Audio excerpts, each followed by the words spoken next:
Samudra Pasifik adalah rumah bagi ribuan hewan. Banyak di antaranya tidak akan pernah kita temui di alam liar. Jadi untuk melihat dunia makhluk laut yang menakjubkan di luar sana, kita sebagai manusia perlu pergi melampaui pasang surut dan benar-benar di bawah permukaan untuk bisa melihatnya dari dekat dan personal. Hari ini kita akan menyelam di lepas pantai Kauai, salah satu daratan paling ikonik di gugusan Pulau Hawaii. Aku punya kabar buatmu, Mark. Apa tuh? Aku lihat ikan kodok kemarin. Wah, kok gak bilang sih? Iya, kemarin udah dapat mahkota duri dan aku gak mau berhenti di sana, tapi kayaknya kita bisa nangkep satu deh. Emang caranya gimana? Mereka sangat lamban. Menurutku mereka termasuk spesies ikan yang lamban. Dan kupikir jika kita pakai ember yang sama yang kita miliki di episode mahkota duri, kita taruh di depannya lalu dengan pelan-pelan membujuknya. Kita bawa ke pantai, taruh di akuarium dan mendekatkannya dengan kamera. Menurutmu gimana? Hei, jika itu melibatkan ikan kodok, aku setuju. Gas. Bro, kita akan menangkap ikan kodok. Oke. Oke, ayo. Dalam penyelaman kami sebelumnya di lokasi ini, kami menyaksikan ekosistem yang sangat beragam secara hayati, di mana kami menjumpai segala hal mulai dari teripang hingga penyu laut. Seekor jantan raksasa melihat jantan dan betina bersebelahan, dan yang jantan ada di sini sedang mencari makan di bebatuan sekarang. Kamu lihat? Ya. Target spesies kami hari ini adalah ikan kodok. Makhluk aneh yang mirip alien ini dikenal sebagai ahli kamuflase. Jadi menemukan satu, apalagi menangkapnya dengan aman di dalam ember, akan menjadi tantangan yang serius. Keselamatan menyelam sangat penting. Jadi sekali lagi kami akan bekerja sama dengan para ahli TBI, Mike Hannah dan Brian O'Hara. Dengan regulator yang terpasang, kami mengempiskan BCD kami dan mulai turun ke dasar laut.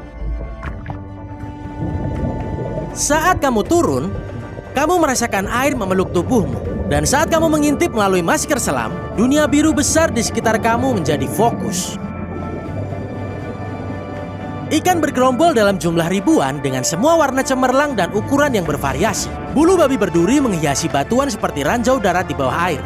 Kalau kamu beruntung, penyu hijau raksasa bahkan mungkin akan berenang untuk menyapamu. Namun mencari ikan kodok adalah tantangan yang sama sekali berbeda. Karena bentuk tubuh mereka secara langsung mencerminkan bebatuan dan struktur karang di sekitarnya, membuat mereka hampir tidak terlihat oleh mata predator atau pengagum manapun. Dengan Mike dan Brian yang menuntun kami lebih jauh ke tempat yang tidak diketahui, kami melanjutkan pencarian kami. Sirip selamku dengan anggun mendorongku maju saat aku mengamati lingkungan sekitar dengan seksama. Dan meskipun dunia bawah laut Samudra Pasifik itu indah, tapi juga membingungkan. Seperti kamu merasa seolah-olah berada di planet yang sama sekali berbeda dengan tanaman dan bebatuan yang tampak aneh. Bahkan karangnya yang sebenarnya adalah hewan, tampak seperti sesuatu yang diambil dari novel fiksi ilmiah. Dengan pemandangan yang menakjubkan dan banyaknya kehidupan hewan di sekitar, tidak sulit untuk tersesat seperti mimpi yang diberikan lautan kepadamu. Lalu tiba-tiba, aku terguncang kembali ke kenyataan saat Mike memberi isyarat bahwa ia telah melihat target kami. Satu-satunya ikan kodok. Aku perlahan bergerak ke posisi, sementara Mark menyiapkan kamera. Kami akan mencoba sekali di tangkapan ini, karena meskipun ikan ini mungkin tampak lambat dan lamban, mereka mampu melesat dengan kecepatan yang luar biasa dan dapat menghilang dalam sekejap mata. Dengan mulut ember sudah terbuka, aku menggelitik sirip ekor ikan itu dengan lembut, membujuknya maju. Ayolah, sedikit lagi. Dan kemudian tepat di mata kami, wush, makhluk yang tampak aneh itu berenang tepat ke dalam dan aku menutup tutupnya. Mantap jiwa, kita dapat satu. Ini benar-benar menakjubkan. Dan tepat ketika kami pikir ini sudah selesai, Brian menemukan ikan kodok kedua. Dengan menggunakan metode yang sama, aku membujuknya dengan lembut ke dalam ember lainnya. Dan kita mulai. Saatnya menuju ke permukaan untuk presentasi.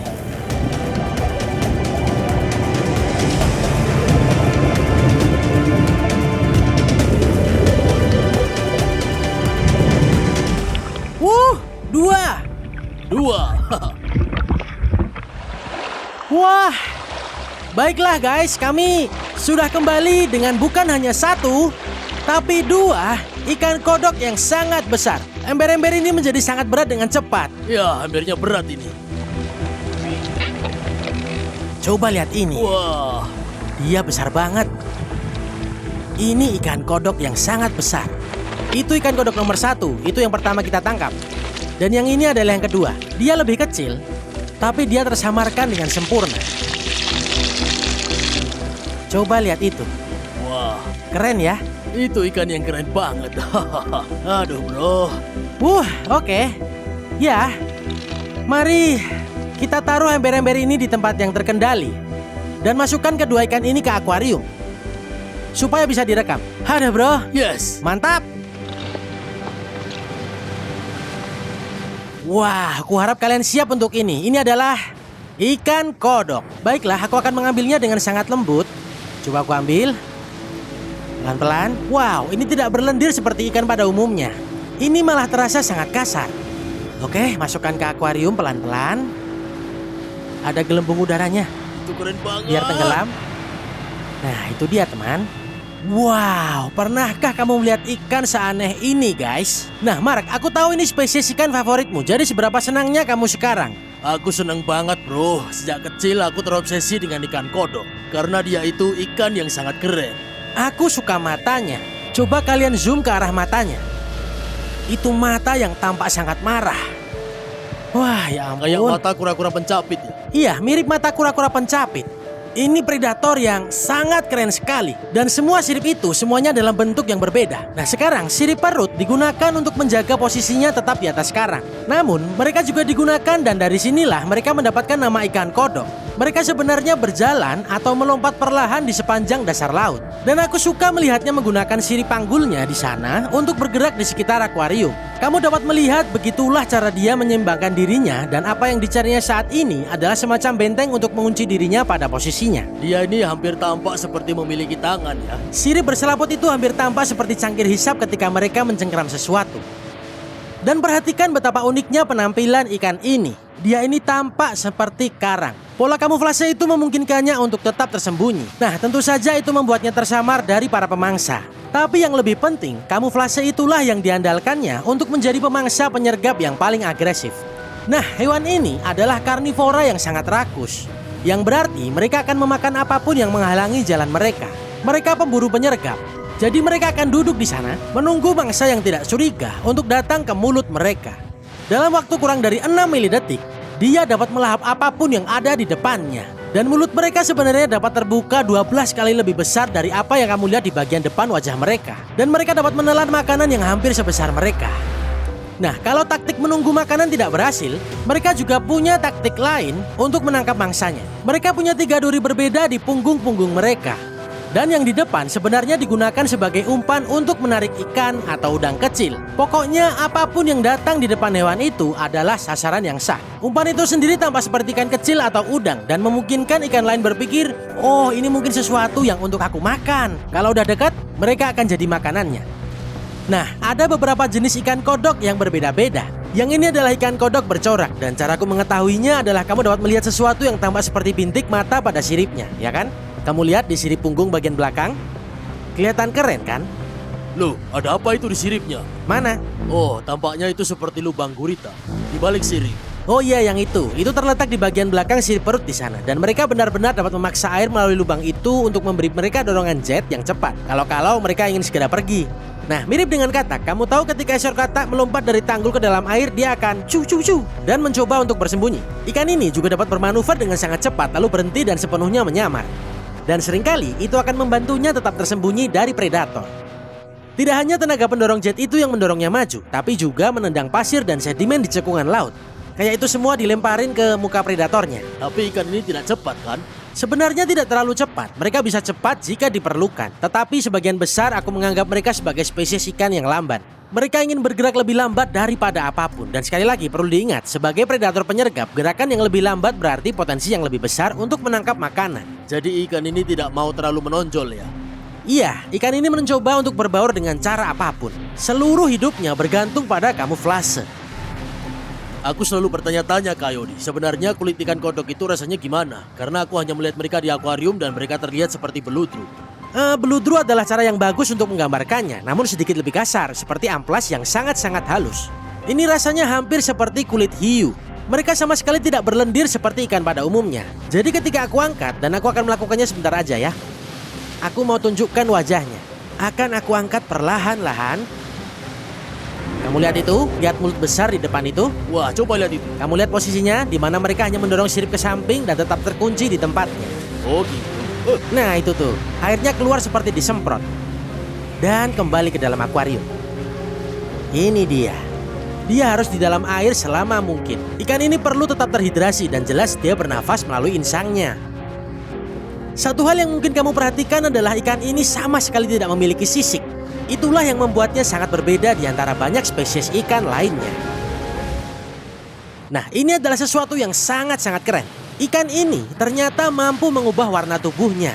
Memang butuh waktu beberapa minggu, tapi jika dia berpindah dari satu lingkungan ke lingkungan lainnya di bawah air, misalnya dia sempat ada di terumbu karang dan kemudian dia turun ke daerah berpasir dengan beberapa batu kecil. Dan dalam hitungan waktu, sekitar 2 minggu, mereka benar-benar dapat mengubah pigmentasi warna kulit mereka untuk berkamuflase dengan sempurna ke lingkungan baru mereka. Ah, yang benar. Iya, Jadi warna ikan ini bisa berbeda-beda ya. mereka ini hampir mencakup seluruh spektrum warna.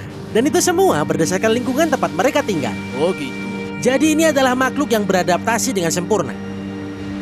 Nah, yang akan kulakukan karena ikan kodok ini menakjubkan, percaya atau tidak, kami menangkap ikan kodok yang tampak lebih aneh dan bahkan lebih besar. Apa kalian sudah siap melihatnya? Kurasa sudah siap. Oke, mari kita masukkan kembali ikan ini ke dalam ember dan bawa ikan kodok yang raksasa tadi. Tunggu, sebelum kita simpan kasih nama dulu. Boleh? Gimana kalau Yanto? Yanto si ikan kodok. Oke, aku suka itu. Oke. Halo Yanto. Oke Yanto, saatnya kembali ke ember ya. Oke, aku akan ambil yang jumbo tadi.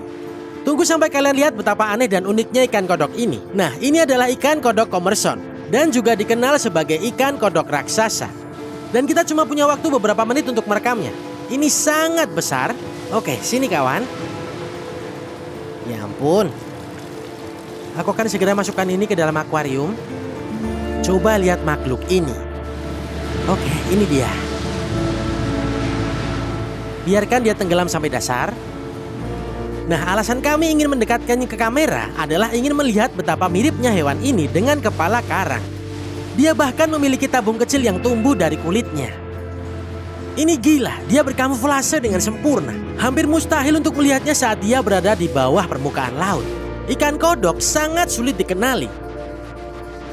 Yang lebih kecil yang kami temukan tadi adalah ikan kodok bercorak. Yang ini berdasarkan ukurannya, aku rasa ini adalah commerson yang dikenal sebagai ikan kodok raksasa. Tapi ikan ini tampaknya memiliki beberapa tanda yang membuatnya tampak seperti ikan kodok yang bercorak. Tapi kalau dilihat dari semua kamuflase yang ada di tubuhnya, ikan ini sama sekali tidak mirip dengan yang tadi. Menurutku ikan kodok adalah salah satu spesies yang paling sulit diidentifikasi dengan benar. Nah, umpan kecil mereka biasanya ditarik kecuali saat berburu, tapi aku benar-benar dapat melihat di mana umpannya. Nah, itu di bawah sana. Kamu perlu tunggu dia mengambang. Terselip di belakang nih. Jadi Kak Yodi, dibandingkan dengan semua ikan kodok yang kita lihat, seberapa besar ikan ini?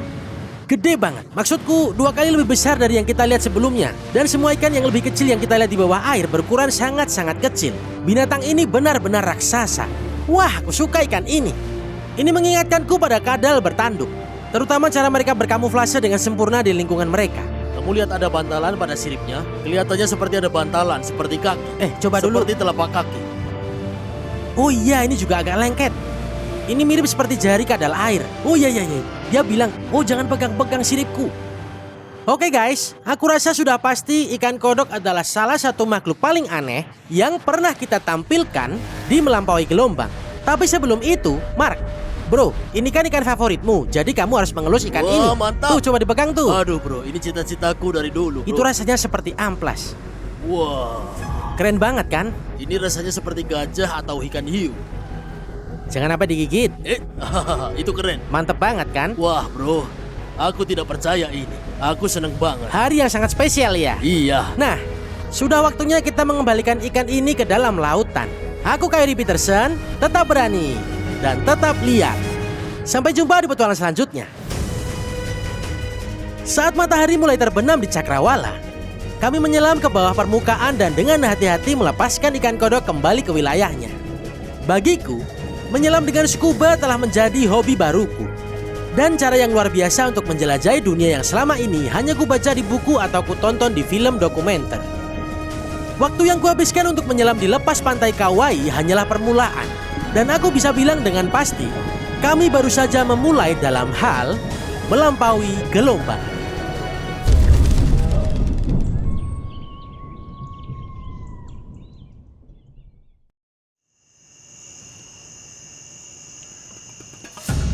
Apa kabar Kayo Dipek?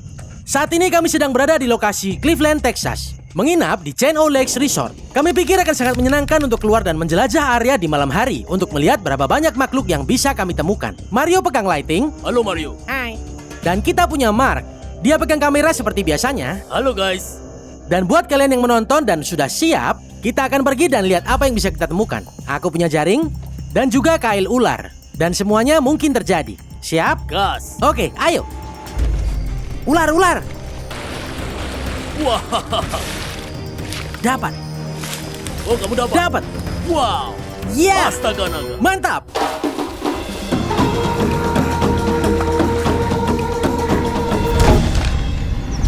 Di lokasi. Oh, lihat itu. Ada tokek. Oh, dia naik ke samping. Ada tokek di sana. Kita ke sana. Aku akan membaliknya pelan-pelan dengan tongkat ularku. Lihat ini. Oh, Aku bisa terus. Oh, dia naik ke atas. Dia turun sekarang. ini sempurna. Dapat. Mantap. Yes. Luar biasa. Coba lihat ini. Wah. Lihat, dia mau gigit aku. Kamu mau gigit aku ya? Seekor tokek yang sangat ganas. Nah, ini tokek Mediterania. Dia menggigitku. Coba lihat itu. Lihat giginya. Kamu jangan makan aku, bro. Kamu makan serangga dan kengat aja. Ada. Ini sebenarnya spesies invasif di Texas. Tapi, bagaimanapun juga, penampilan dia ini cukup keren, ya kan? Coba perlihatkan ke kamera. Wow, tangkapan pertama kita di malam ini. Dan kita baru beberapa menit dari video ini dimulai. Aku suka tokek, mereka keren sekali. Mata mereka mirip mata dinosaurus. Semua tokek punya bantalan kecil yang lengket di jari kakinya. Mungkin terlalu kecil untuk dilihat dengan kameramu, Mark. Kelihatan kok. Tapi tokek ini bisa berlari di sisi kaca. Saat aku melepasnya, aku akan menempelkannya di kaca agar kalian bisa melihatnya. Itu dia. Iya, menempel di kaca. Oke, ayo kita lanjut. Oh, ada tokek kecil lagi di sana. Kecil juga. Ada tuh. Mana? Di sana. Sana tuh. Oh iya bener, lihat itu. Mantap, Mark. Itu bagus. Itu lumayan gede. Kayaknya dia lagi tidur, jadi selama aku tetap tenang. Dapat. Yes. Jos. Wah, jangan sampai jatuh, Kayori. Coba lihat ini. Kalau yang segini gigitannya mantap. Wow, ini ukuran yang bagus. Oke, aku balik dulu. Iya. Mantap jiwa. Coba lihat ini. Nah, kita pernah bikin episode tentang anole coklat. Tapi lain halnya dengan anole hijau. Mereka tidak invasif di Texas. Ini spesies yang sangat alami. Lihat, warnanya berubah di jariku. Coba lihat ini. Coba lihat ini. Waduh. Meraih tepat di samping dan mencengkram jariku. Nah, tokek ini menggigitku dan giginya terlalu kecil untuk merobek kulit. Dan kurasa tokek ini tidak akan merobek kulit. Tapi bentar. Kayak gitu. Oh, yang ini cantik. Lihat lipatan kulit itu. Oh, tunggu dulu. Wah, betapa cantiknya ini. Ini keren sekali. Nah, Mark, aku nggak tahu apa kamu bisa melihat di kameramu. Coba lihat warna biru di sekitar sisi matanya. Itu salah satu ciri favoritku dari anole hijau. Oke, lepaskan dia. Oke, aku akan merangkak kembali ke sana. Oke. Itu dia. Dan dia pergi. Oke. Kau tahu, kurasa saat ini kita harus pergi menjauh dari pondok. Kita mengarah ke kegelapan. Dan lihat kita bisa dapat apa. Kalian siap? Gas. Oke. Kayori, kenapa tempat ini disebut Chain O Lakes? Pertanyaan bagus. Ya, kita tinggal di daerah yang terdiri dari beberapa danau yang dihubungkan oleh potongan-potongan tanah kecil. Ini sempurna karena kalian akan menemukan spesies akuatik dan non-akuatik yang hidup di daerah yang sama. Yang ingin kulakukan sekarang adalah menjauh dari penginapan dan pergi ke tempat gelap untuk melihat apa yang bisa kita temukan. Oke, berangkat. Senter sudah siap.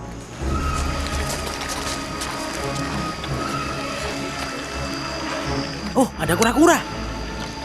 Itu lumayan dalam loh. Kamu mau ke sana? Hoho, mantap. Dapat. Wah, kamu totalitas sekali. Ini baru namanya fokus. Wow, coba lihat ini. Tunggu bentar. Wah, wajahku basah banget. Ini kura-kura berpunggung silet. Iya, dia tajam. Ini bau. Basah banget. Coba lihat muka kecilnya itu. seperti kura-kura penggigit kecil. Apa dia ada keturunan dari kura-kura penggigit? Tidak ada. Meskipun akan sangat mudah untuk salah mengidentifikasi ini sebagai kura-kura penggigit. Kamu lihat, paruhnya bengkok dan sangat tajam. Lalu coba kita lihat bagian bawahnya. Plastronnya sebenarnya sangat kecil. Kura-kura ini tidak bisa sepenuhnya masuk ke dalam cangkangnya. Ada banyak daging yang terbuka, seperti kura-kura penggigit. Tapi sebenarnya kura-kura ini sama sekali tidak berkerabat dengan kura-kura penggigit. Coba lihat ekornya. Ekornya pendek, tidak seperti kura-kura penggigit. Iya betul, kura-kura penggigit punya ekor yang sangat panjang. Coba lihat, masih ada banyak duri kecil di ekornya. Nah, kura-kura ini mendapatkan namanya karena salah satu pertahanan mereka jika tertangkap adalah dengan menggigitnya. Tapi ini adalah kura-kura punggung silet. Kamu bisa lihat garis punggung yang membentang tepat di tengah karapas?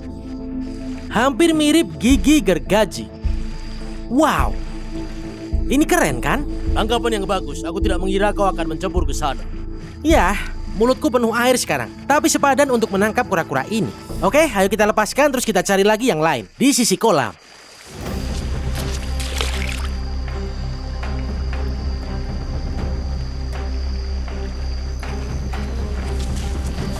Ular. Ada apa? Ular garter. Tidak. Oh astaga, ini ular pita. Wow, coba lihat ini. Ularnya berwarna biru. Ya Tuhan, ya ada beberapa variasi warna ular garter yang bisa jadi biru. Tapi berdasarkan seberapa rampingnya ular ini, coba lihat ini. Aku hampir 100% yakin ini adalah ular pita. Coba lihat perutnya. Birunya seperti biru langit yang indah sekali. Ini mungkin ular yang paling keren yang pernah aku tangkap. Mar, kamu pernah lihat ular yang warna biru belum? Belum, dan jelas bukan di wilayah ini juga. Ini gila, coba aku lihat apa aku bisa membuatnya bertengger di tanganku. Karena dia tampak sangat tenang sekali. Wow. Nah, ular ini sering berburu di tepian kolam. Tapi spesies ini sebenarnya sangat terestrial. Akan jarang sekali kita melihat ular ini berada di air. Tapi mereka bisa renang, kamu melihat seperti apa? Boleh. Warna birunya kalau dari sini jelas banget. Coba lihat itu, dia sangat cantik. Mirip seperti pita. Iya, memang begitu. Hampir mirip seperti permen pita dengan warna biru dan garis-garis merahnya. Dia ke arahmu, Mark, tapi jangan khawatir. Tidak berbisa. Tunggu sebentar. Berdasarkan lokasi kita sekarang, dekat dengan Teluk Meksiko, aku akan menebak kalau ini adalah ular pita Gulf Coast. Sangat cantik. Iya, benar-benar cantik. Baiklah, aku akan menurunkannya kembali ke tanggul dan membiarkannya terus berburu. Dan kita akan menuju ke sana. Ini dia.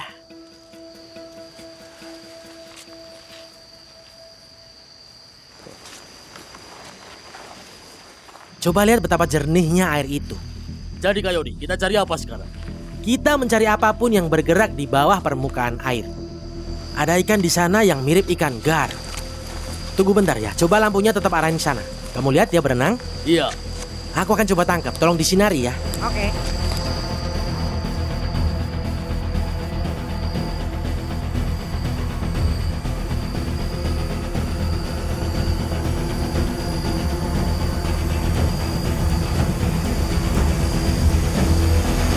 Mantap. Wah, Wow, coba lihat ini. Ini adalah gar. tidak mungkin. Kamu kok bisa dapat itu? Sedikit kesabaran dan aku dapat. Tunggu bentar, ini agak licin. Wah, itu dia. Itu dia. Wah, coba lihat giginya. Iya, itu jelas akan merobek tanganmu. Wah, oke. Iya, ini yang kalian selalu tanyakan. Coba lihat ini. Dan mereka ini sangat sulit ditangkap. Dan aku tadi perlahan-lahan menyelinap ke dalam air. Kurasa tadi dia sedang tidur yang menurutku membantu situasi ini. Dan coba lihat giginya. Wow, giginya setajam jarum.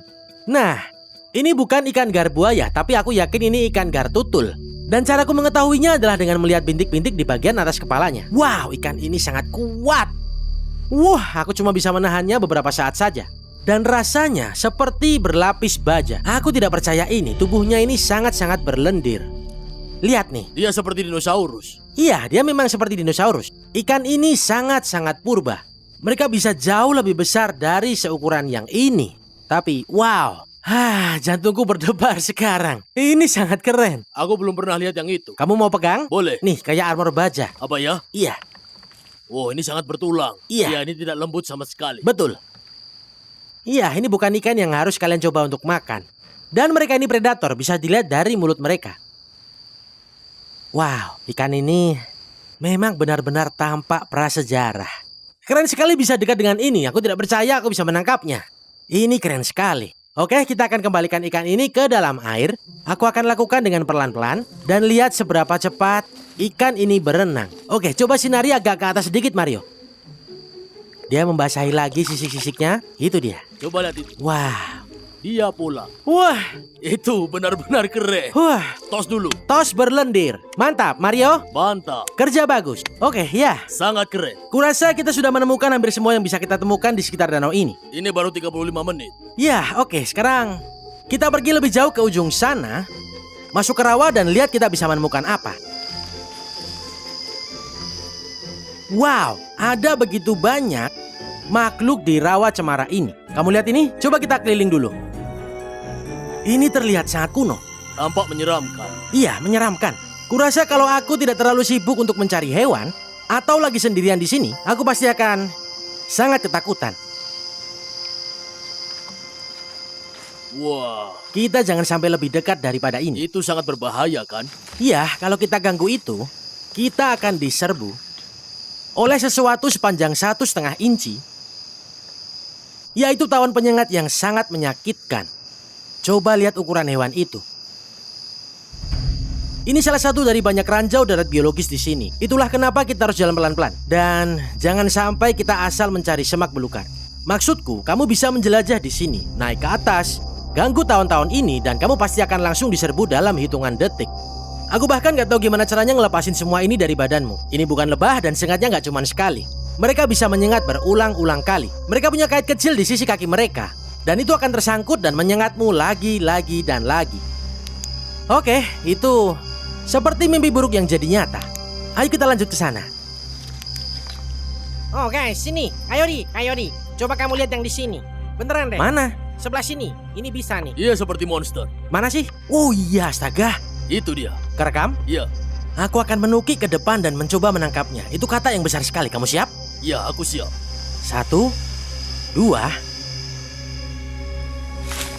Oh, kamu dapat. Dapat. Wah. Iya. Astaga. Astaga naga. Coba lihat ukuran katak ini. Oke. Ini adalah katak banteng terbesar yang pernah aku tangkap. Bentar, coba aku pegang. Wow. Wow. Aku tidak percaya ini. Coba lihat ukuran kakinya ini. Astaga, apa kamu pernah lihat katak banteng sebesar ini? Belum pernah. Oh, Itu sebesar anak kucing. astaga. Kurasa aku gak mungkin bisa nangkap kodok ini pakai tangan kosong. Lihat betapa besar kaki belakangnya ini. Hewan ini sungguh sangat besar. Ini jauh lebih besar daripada kodok banteng yang aku tangkap di Ohio. Wow, lihat kamu ini. Nah, ini adalah katak yang kuanggap sebagai predator dan bukan mangsa. Memang buaya bisa makan ini, tapi katak sebesar ini cukup besar untuk memakan kodok lainnya, bahkan ular-ular kecil. Bayangin deh, ular kecil. Coba lihat dirimu ini.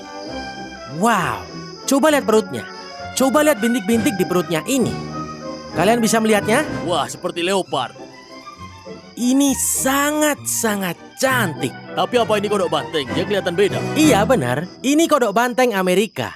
Nah, aku rasa warna tubuhnya ini berdasarkan habitat tempat tinggalnya. Semua rumput dan lumpur ini mungkin yang membuatnya menciptakan kamuflase yang membaurkannya dengan sempurna dengan suasana rawa. Kalau kamu lihat, warnanya sangat-sangat mirip dengan rawa.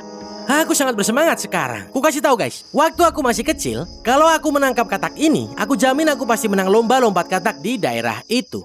Wah, asik banget ya, menghabiskan malam kurang lebih 1 jam menjelajah alam liar Texas dan kami bertemu begitu banyak hewan menakjubkan, termasuk katak banteng terbesar yang pernah aku lihat. Coba lihat katak ini, luar biasa. Aku Kyrie Peterson, tetap berani dan tetap liar.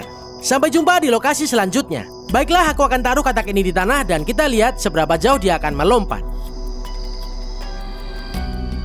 Aduh. Buset. Dia menyerangku. Buset, dia melompat langsung ke kamera. Iya. Dia pergi ke sana secepat kilat. Wow, itu tadi keren.